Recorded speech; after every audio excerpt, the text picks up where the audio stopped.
This is Local 3 News at 4. The Chattanooga Regional Homeless Coalition is needing your help keeping people housed this winter. The Hamilton County Auditor looked into the county attorney's spending. We'll tell you what she found. And Senator Raphael Warnock gets ready to serve his first full 6-year term. Thank you for watching. I'm David Carroll. And I'm Cindy Sexton. Meigs County schools were released early because of flooded roads and the potential for more rain. And Bledsoe County schools were also dismissed early today. Let's check in with Cedric Haynes, who is standing by in our Storm Alert Center this afternoon, patiently awaiting his turn on camera. What do you have for us, Cedric? Well, yes, guys, I want to talk to you about the rain that we have out there and the rain that we have to come. I know you weren't expecting that, but yeah, we got more rain on the way out there. Let's take a look at the radar now. Here's the good news. So we had some moderate to heavy rain showers actually moving through portions of Bledsoe, Ray, and Meigs County here as we've gone throughout the afternoon, but it's starting to lessen up a little bit here as it's kind of falling apart.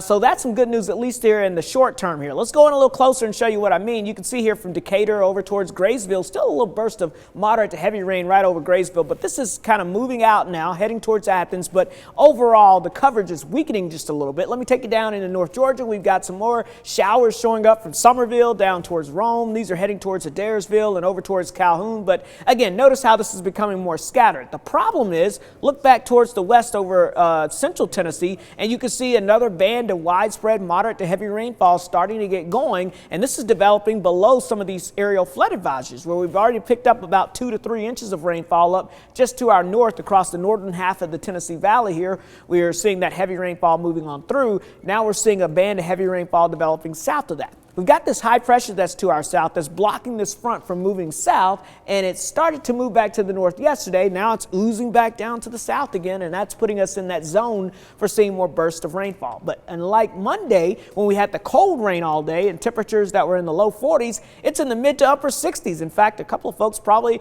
noticing that it's a little on the muggy side out there, and it will stay that way this evening. Off and on scattered showers and maybe a rumble of thunder with these temperatures in the mid to upper 60s across the area. Now, coming up in just a few moments, we'll talk more about the rain chances for the rest of the week. Plus, we'll talk about maybe a pattern change in our future that could arrive just in time for Christmas, making it feel a little bit more like Christmas. Dave? Thank you, Cedric. Meigs County schools will be closed for the remainder of the week because of an increased number of illnesses. Now, earlier we told you they let out early today because of flooding. Now they're dealing with illness as well, so Meigs County classes will resume next Monday. A school administrator in Murray County, Georgia has resigned. She was charged with child molestation and statutory rape. The GBI says Rochelle Louise Terry is accused of having a sexual relationship with a student. Terry is also charged with 10 counts of furnishing alcohol to minors during a Halloween party earlier this year. Last week, she was on paid leave. The Chattanooga Regional Homeless Coalition is asking for help finding housing for those who were evicted from the Budgetel Inn. They've done so with the help of the United Way of Greater Chattanooga, but that aid ends in about a week. A goal of $400,000 has been set to help keep them sheltered for the next 3 months. You can donate on the coalition's website under the Emergency Hotel Fund. Judge Boyd Patterson said he's interested in reopening the Budgetel, but with conditions. He said he wants to walk through the motel on Friday with a code enforcement officer to see if the major problems can be fixed. We'll be there with him and again in court on Monday. We'll bring you updates on air and online. County Commission news. Hamilton County Auditor Jenneth Randall has been looking into County Attorney Reuben Taylor's hiring of outside counsel, and she found that he did not always follow purchasing rules. She told the County Commission that Taylor did not follow purchasing rules, and Taylor says his office has hired outside counsel without prior approval for 29 years with no issues. The audit says Taylor spent $1.8 million with 4 law firms over the past couple of years. Taylor says the funds were approved by the Finance Department along with external and internal auditors. Some commissioners questioned the reason for the audit. Jenneth, were you prompted to do this audit, or did you just out of the blue take it on yourself? No, I got a tip. They were looking for emails. Why? What's prompting all of that? Now, commissioners said a resolution to approve future contracts exceeding $25,000 may be needed. Incumbent Senator Raphael Warnock has won Georgia's Senate runoff race. It was back and forth for hours during the vote count last night. The latest totals show Senator Warnock with 51% of the vote. His opponent, Herschel Walker, has 49%. Now, Warnock and Walker have both spoken since the results were announced, and Warnock says he's proud to be able to serve Georgia now for a full 6-year term.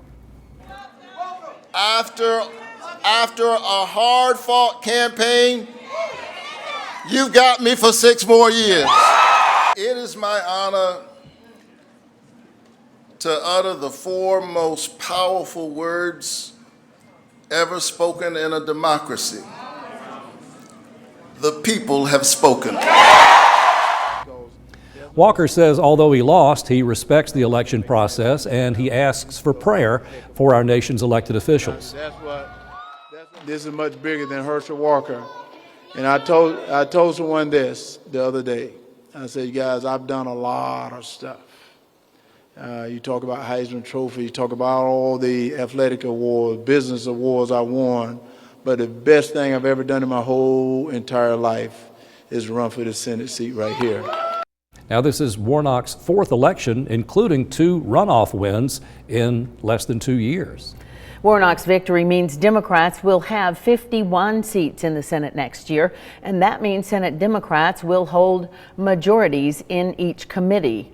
They share power with Republicans now. They'll also be able to issue subpoenas without GOP support, and they'll have a vote to spare on simple majority items like Supreme Court nominations. That could weaken the power of moderates.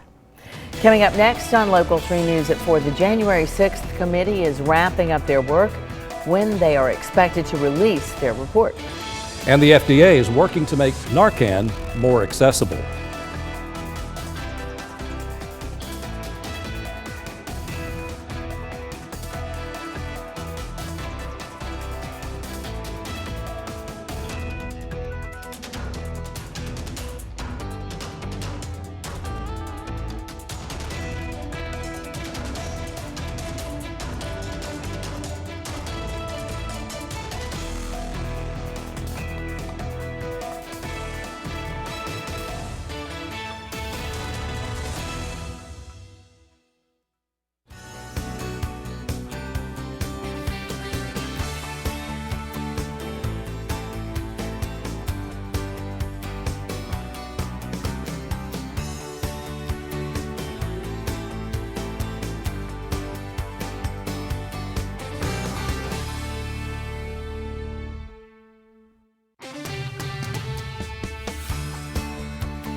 A busy day in Chattanooga traffic, and well, no good news to report really. Let's see, we're looking at this delay 75 at Ringgold Road. What else is going on? Disabled vehicle I-75 southbound. This is a few miles north of this location at the Bonnie Oaks Drive exit 7. And there's also an accident reported in the city on East Brainerd Road at Hickory Valley Road. We'll continue to watch traffic for you this afternoon thanks to those Tennessee Smartway cameras, but it is wet out there, so take it easy. It is, and one other traffic alert for you. The W Road will be closed tomorrow, starting at 8 o'clock in the morning and running until 4 in the afternoon. If you need to use the W Road, or if you live on the W Road, you will have access, but other drivers should plan to use Roberts Mill Road or Signal Mountain Boulevard to leave and get back up Signal Mountain. They'll be doing ditch cleaning and general maintenance on the road. The House Select Committee investigating the January 6th siege on the Capitol is wrapping up its work. Representative Benny Thompson, who is the chair of the group, has said that a final report should be out before the end of the month. Representative Pete Aguilar says the committee is making sure there are no loose ends. We feel like we're making significant progress toward that end. We look forward to sharing what we have learned, both about the activities of January 6th, the lead up to January 6th, as well as other items that are of interest. Aguilar said information about what the Secret Service knew prior to the riot and the National Guard's response afterward are among the issues addressed in the new report. There's no confirmation on reports that any criminal recommendation might be given about former President Donald Trump. Election officials in Wisconsin received federal subpoenas as part of a national investigation into the January 6th Capitol attacks. Federal investigators are looking for any communication from a series of officials tied to the Trump 2020 campaign to the Dane County clerk, Scott McDonald.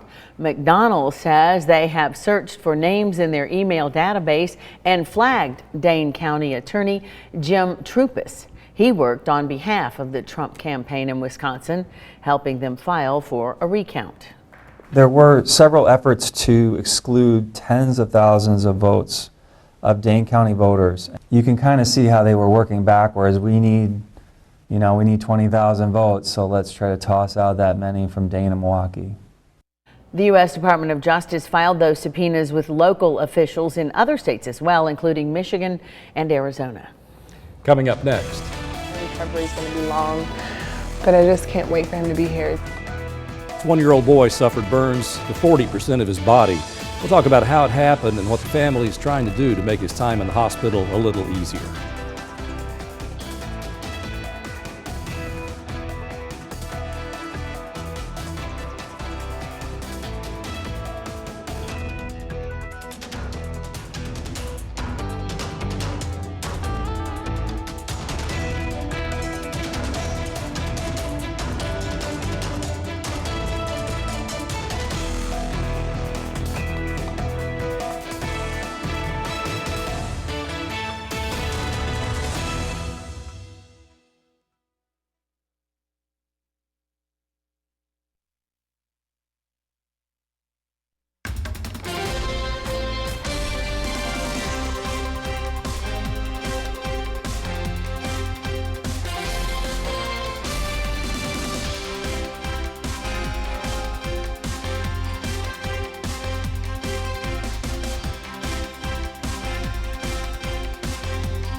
A toddler in Georgia who suffered severe burns in a freak accident faces a tough road ahead.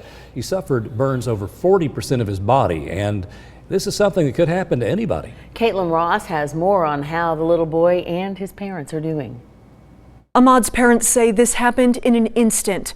1 second, their happy, smiling baby was just fine. In the next, the rest of his life changed. His name is Ahmad, but the 17-month-old's family calls him Bubby. Bubby is fun, he's vibrant, he's brought so much love into our households. He loves to watch the Christmas lights from his high chair. His stocking is hung on the mantle. So we're gonna leave all of this up until he comes home. But until he comes home, Bubby's family doesn't feel like this is a home at all. And my daughter, she said she feels so dark here and she doesn't want to be here. That's because wherever she looks, there are reminders of her little brother and the accident that sent him to the hospital. I'm just so scared, like for when how things will be, and anytime I walk in there, I just break down. 3 weeks ago, Ahmad slipped through a baby gate and into the kitchen. The family saw video from their nanny cam of him pouring Vicks Vapor Rub onto a lit scented candle. The candle explodes. And I seen a little ball of light. That's how it was. You couldn't even make out that it was a person. Ahmad's dad rushed him to the hospital, where he was taken by helicopter to the pediatric burn unit in Augusta. I just told him that I love him and that he's so strong. The family now takes turns driving 3 hours to be by his side around the clock until he wakes up. It doesn't feel like home anymore. And she says it won't until her baby is back in her arms. When I know recovery is going to be long, but I just can't wait for him to be here. Ahmad's mom says she's been traumatized by what happened to her son and hopes when he finally makes it home, she can also begin to recover from that terrible day. The FDA is taking steps to make certain naloxone products are more readily available to help reverse opioid overdoses. Naloxone can be given by injection or as a nasal spray. Right now it's only available by prescription, and the FDA plans to change that. In Tennessee, a law went into effect in July aimed at ending overdose deaths. Doctors are now required to prescribe Narcan when they prescribe opioids. Before this, only those who were trained could get access to the overdose reversing drug. It's hoped this will give Tennesseans the tools to prevent fatal drug overdoses. Cedric Haynes has been watching the skies all day long and looking for any hope of sunshine. And there was a little bit peeking through the clouds about an hour ago, but not much. I missed it. Sorry. All right, Cedric, tell us. Give us some sunny news, right? Oh, well, I don't know if it's going to be sunny, but eventually it will return. I can tell you that. The sun will return at some point. So there is hope. Right? That's what we want to talk about. But I'll tell you, it has been a rainy, cloudy, gloomy start to the month of December. I just want to take you back and show you here. Really, this wet pattern kicked off here, as you remember, back last weekend. And of course, Saturday, Sunday, we had a little bit of rainfall across the area. We had more rainfall Monday and Tuesday. That's when we saw some of the heavier rainfall. So we're already at about 3 inches officially in Chattanooga, and that does not account for any rainfall that we see today yet. So it's definitely been a wet start. It's been cloudy. It's been gloomy. And if you wouldn't know it, you look at the radar, yeah, we've got more rain heading our way. So, yeah, don't put away the rain gear just yet. Let's show you where the showers are coming down right now. I'm going to stop the radar here and give you an idea of where we've got some of the heaviest activity. But you can see here this activity moving now over towards Decatur and Athens. So they had another burst of heavy rainfall. The good news is this is already beginning to break apart a little bit. So even though we're seeing more rain moving through this area, it's not that consistent widespread rain, which is good news. We want to see it more scattered in nature. And you can see a little bit more of that activity down towards the south in portions of Floyd County, Chattooga County, and over towards Gordon County as that lifts off towards the east. And then we'll take you up here across the central portions of Tennessee. You can see another band of moderate to heavy rainfall developing. And notice how it's kind of doing that line again, that training thing here as it moves from west to east. And I expect this to continue to expand and more rain to redevelop across the area this evening, especially for areas south of that just saw the heaviest rainfall, which you can see here on the 24-hour radar estimates. You can see anywhere from 1 to 2 inches of rain from Bledsoe County, Ray Meigs County, stretching back over towards northern Grundy County and north. And some of these blue outlines here, those are aerial flood advisories here. That's where they saw anywhere from 2 to 4 inches of rainfall earlier today, and that created some flooding in those spots. But notice the next band of heavy rain I think is going to develop just to the south of that, which would put places like Monteagle, Chattanooga, Cleveland, over towards maybe Dalton and Murphy into the line as we go throughout this evening with more heavy rainfall expected. So let's talk about the setup. We've got this area of high pressure, the big blue H, sitting down to our south. It's just blocking this front from moving south. So the front tried to move back to the north yesterday. Now it's oozing back to the south today. So that's allowing for that band of heavier, more steady rainfall to kind of set up shop right across the Tennessee Valley again. And that's why we saw the rain chances increase again for today. But this time we're on the south side of the front still. So the fact that we're on the south side of the front, look at these temperatures. It is in the mid to upper 60s across the area. But what's really impressive, let me show you the dew points. Talk about a recovery. The dew points are now in the mid to upper 60s. It's a very muggy air mass and a muggy feel when you step outside here. This is more like a spring-like setup across the area. So it went from cold, rainy, and raw day on Monday to a spring-like setup as we've gone throughout the middle of the week. So scattered showers will continue off and on through the evening hours. I just wouldn't put away the rain gear over the next couple of days. Primary threats as we go throughout this evening, watch out for some of that widespread fog and those low clouds in the mountains and in the valleys, but the rain coverage will be greatest spreading from Tennessee, and it will eventually start to shift down towards the south. So watch out in North Georgia as we go throughout this evening, along with northern Alabama as that rain shield shifts to the south. But tomorrow it goes back to the north. So that's going to be some kind of good news there for you if you're expecting that change. Let me show you the Storm Alert 7-day forecast. 71 on Thursday, 69 on Friday, and there is going to be a chance of rain. The best chance of rain right now on Friday looks to be early in the day. Hopefully we can get that out of here as we go throughout your Friday. And then notice heading into the weekend, another chance of rain. Saturday night into Sunday, we get a break to start next week, but maybe a much stronger system coming in by next Wednesday. We'll talk more about what that could do for our pattern heading towards Christmas coming up here in just a few moments, guys. Thank you very much, Cedric. Well, this Friday, yes, day after tomorrow, we hope you'll join us at the Chattanooga Area Food Bank for our Share Your Christmas Food Drive, 38th annual event. And this year we hope to help more than 160,000 people in our area who sure could use your help. You can donate by scanning the QR code on your screen or stop by Food City, Walmart, or Walmart Neighborhood Market stores. When you're doing your shopping, set aside a portion of your shopping cart for some items you can drop off in the barrel, preferably canned goods and other non-perishables. It all goes to the Chattanooga Area Food Bank, where we will be Friday, as well as First Baptist Church in Dalton and Life Care Center of America in Cleveland, all day this Friday. And tomorrow you have another opportunity to program your weather radio or purchase a new one. We're working with the Hamilton County Office of Emergency Management. Chief Meteorologist David Carnes will be at the Academy Sports in Hickson from 2 until 7 tomorrow afternoon. And you can get free batteries. Duracell is giving 3 fresh batteries to anyone who donates 3 canned goods to our Share Your Christmas Food Drive. Win-win. Coming up next on Local 3 News at 4, how Rock City is helping you get in the holiday spirit.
Rock City added 2 new elements this year for the holiday season. Angela Kim has details on what you can expect. You know what they say, it's the most wonderful time of the year, and Rock City is celebrating that by bringing back an annual tradition with some new flair.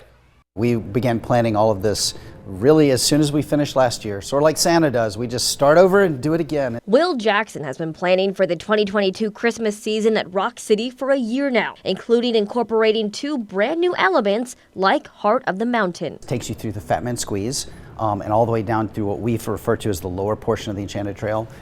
That has never been before seen by guests for Enchanted Garden of Lights. He says right now, Rock City's Enchanted Garden of Lights is quite literally that, an enchanting new experience. We have just got to the point where we say over 1 million because, yeah, there's a point where you stop counting and you're like, man, that's a lot of lights. Jackson says these lights create 6 different areas to explore, so families can have a different experience every time they visit, with aspects like meeting Santa and Mrs. Claus. Each realm has its own distinct feel, character, color palette, and so they're all very, very different.